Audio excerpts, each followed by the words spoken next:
আসসালামু আলাইকুম ওরহমতুল্লাহ। প্রিয় দেশবাসী এবং সকল মসজিদের ইমাম সাহেবগণ এবং সম্মানিত মুয়াজ্জিন সাহেবগণ এবং সর্বস্তরের মুসল্লি ভাইয়েরা যারা আছেন এবং বিশেষ করে মা বোনেরা, গ্রামাঞ্চলের মহল্লার পাড়ার মা বোনেরা যে কোনো কিছুর ক্ষেত্রে মান্যত করেন যে আমি মোমবাতি মসজিদে দান করব। আজকে বানিয়াচং বড় বাজার সাব রেজিস্ট্রার মসজিদে একটা শিশুকে দিয়ে এশার নামাজের পরপর 5টা মোমবাতি দিয়ে পাঠাইছে মসজিদে।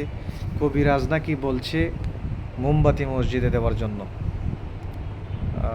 আলেম উলামা যারা আছেন, আপনারা কি বলতে পারেন যে মসজিদে মোমবাতি দিলে কি হইব? এটা কি তাবিজের কোনো ফাংশন আছে? আমার তো মনে হয় এগুলা অনর্থক।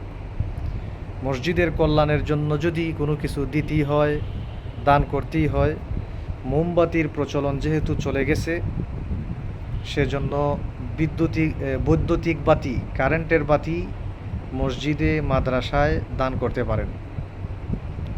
যেহেতু বর্তমানে মোমবাতির প্রচলন চলে গেছে, বৈদ্যুতিক বাতি এর প্রচলন আছে, এজন্য মসজিদ মাদ্রাসায় কেউ যদি দান করেন, বৈদ্যুতিক বাতি দান করবেন এবং প্রত্যেক মসজিদ থেকে এই ঘোষণাটা দিয়ে দিবেন ইমাম সাহেব এবং মুয়াজ্জিন সাহেব।